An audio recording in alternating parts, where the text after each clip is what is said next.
Next, our assumption is material follow Hooke's law. Material follow Hooke's law. अभी Hooke's law क्या होता है,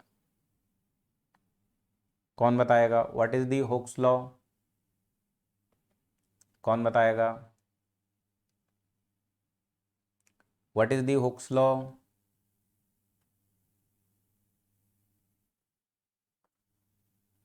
homogeneous in orthotropic, अच्छा sorry, orthotropic is special case of anisotropic.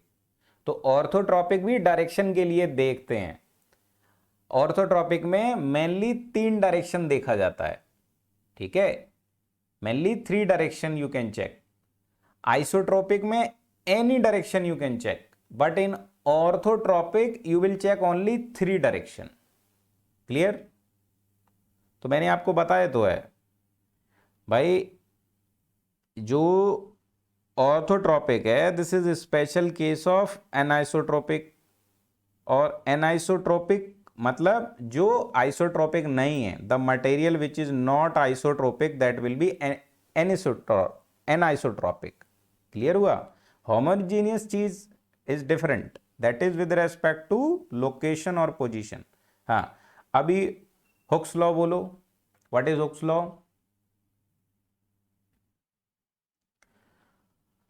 Sir in real life सारे bar prismatic नहीं होते हैं, तब कैलकुलेशन कैसे करते हैं? तब कैलकुलेशन नहीं करते हैं, फैक्टर ऑफ सेफ्टी अप्लाई कर देते हैं।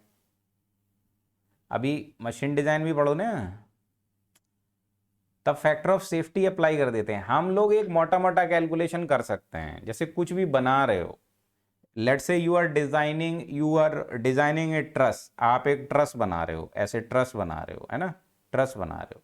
अब आपने ट्रस में चेक किया कि ये ट्रस क्या है, ये एक ब्रिज है, ये एक ब्रिज है, इससे बाद में ट्रेन यहाँ से पास करेगी, ट्रेन यहाँ से पास करेगी, इस ब्रिज से ट्रेन पास करेगी। सो एक मोटा मोटा आपको लोड पता होगा, ट्रेन का मैक्सिमम वेट कितना है, तो ये यूडीएल की तरह मान लोगे आपके, चलो जब ट्रेन इस पर चलेगी तो मैं यूडीएल मान लूँगा। समझ गए बात को? तो आप फिर उस लोड की हेल्प से इसके सारे मेंबर में फोर्स पता करोगे। फोर्स पता करना मैकेनिक्स का काम है। फोर्स पता कर लिया, उसके बाद इन सारे मेंबर का क्रॉस सेक्शन देखोगे, क्रॉस सेक्शन देख के उनमें स्ट्रेस का वैल्यू पता करोगे। तो एवरेज वैल्यू, इंजीनियरिंग स्ट्रेस का मतलब क्या है? इंजीनियरिंग स्ट्रेस होता है average stress, only average stress का वैल्यू पता चलता है। ट्रू स्ट्रेस और ट्रू स्ट्रेन हम फाइंड ही नहीं कर सकते, तो एवरेज ही हम मालूम करते हैं। एवरेज मतलब इंजीनियरिंग और कन्वेंशनल स्ट्रेस, बात आई ना समझ में? ओके, तो वो मोटा मोटा हमको अंदाजा लग जाता है कि इसमें इतना स्ट्रेस डेवलप करेगा, फिर हम फैक्टर ऑफ सेफ्टी लगा के उसमें डिजाइन करते हैं, उससे थोड़ा तगड़ा member we will design a member with factor of safety little more dia, so that it will not fail. Got the point or not? Actual stress strain we can never calculate. हाँ, Hooke's law, stress and strain are constant। हैं, constant क्यों होता है? Stress strain constant कहाँ से हो गया?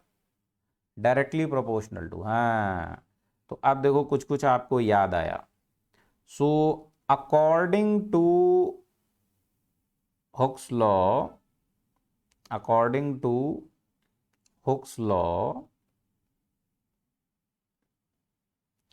stress is proportional to strain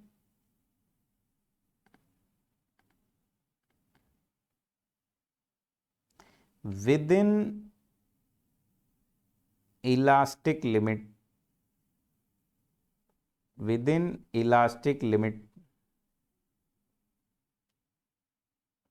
up to proportionality, up to the proportionality limit।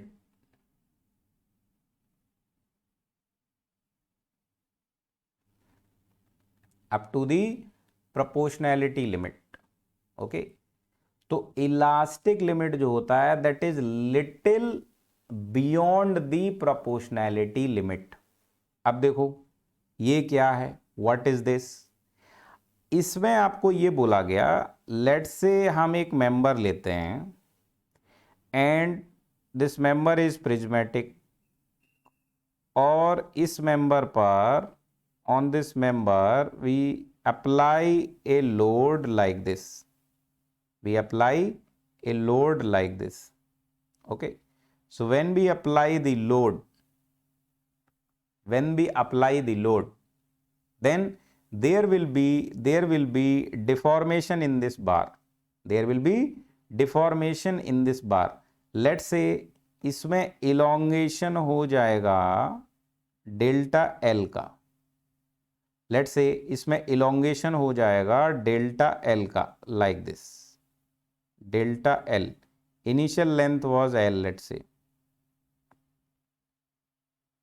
so इसमें elongation हो गया आपका कितना, डेल्टा L का elongation हो गया like this। अभी जब इसमें elongation हो रहा है मतलब कि इसमें स्ट्रेन आ रहा है, डिफॉर्मेशन को हम स्ट्रेन से मेजर करते हैं। डिफॉर्मेशन कितना हुआ तो उसके लिए एक नई चीज बनाई गई, उसको नाम दिया गया स्ट्रेन। स्ट्रेन ज्यादा होगा मतलब ज्यादा डिफॉर्मेशन है, ज्यादा डेल्टा एल होगा मतलब ज्यादा स्ट्रेन होगा। अभी इसमें देखा गया कि इसका cross sectional area is let say A, तो इसमें स्ट्रेस कितना पैदा होगा, what will be the value of stress. So value of stress, you know, value of stress is internal resistive force per unit area. Here when equilibrium will be achieved, it will be equal to external force, ये आ जाएगा like this। okay, now this stress will be proportional to the strain। what is the strain, इसको अपन detail में करेंगे, but for now I am writing change in length upon L, original L, this will be the strain। so here they are saying कि जितना ज़्यादा strain होगा उतना ही ज़्यादा stress लगाना पड़ेगा, इसमें प्रोड्यूस होगा। ठीक है, सो मटेरियल में जितना स्ट्रेन ज़्यादा होगा, मटेरियल में स्ट्रेस उतना ही ज़्यादा प्रोड्यूस होगा, मतलब मटेरियल को उतना ज़्यादा दर्द होगा। स्ट्रेस इज लाइक पेन, हम लोग बोलते हैं ना आज बड़ा स्ट्रेस हो रहा है। कल कोई बच्चा बोल रहा था सर आप बड़े स्ट्रेस में लग रहे हो। Stress is like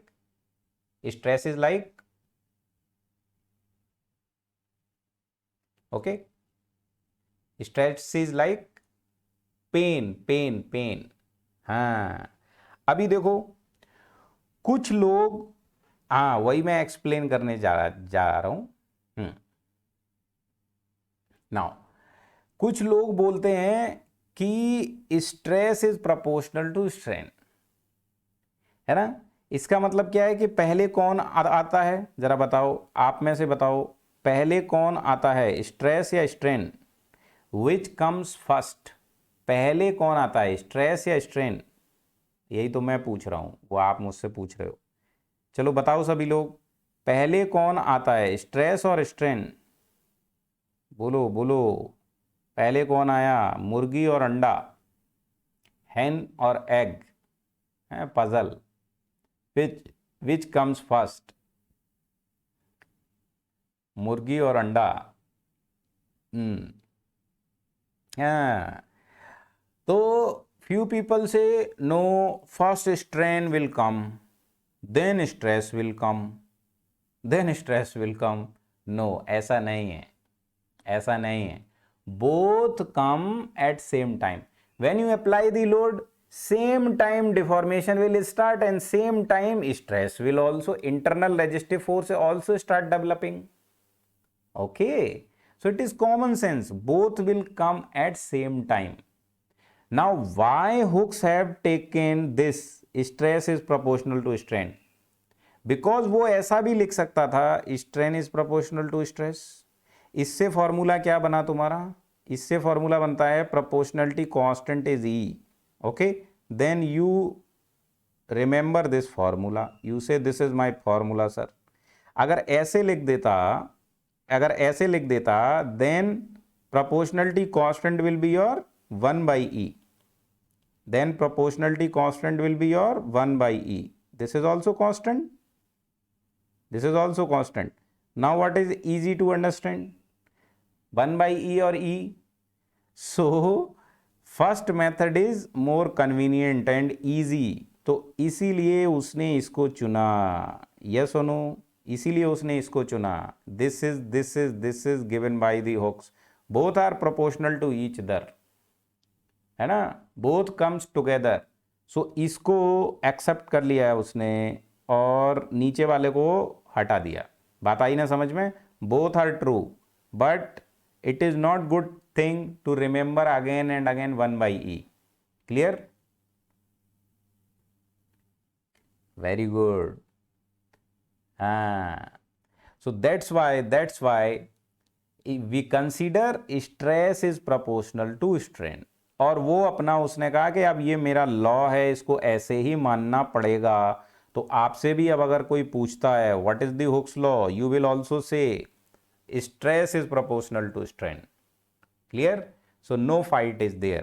So how will be the graph? So when you will draw graph of this, so graph of this will be simply like this. Graph of this will be simply like this, straight line, a perfect straight line. A perfect straight line will be there. Stress strain, okay, 0. A perfect straight line will be like this. Okay, so here this point, here this point will be your Hooke's limit or proportionality limit.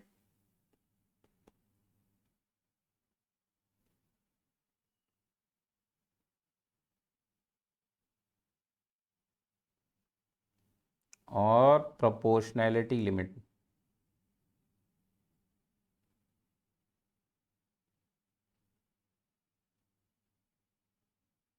Okay, so stress will be directly proportional to strain.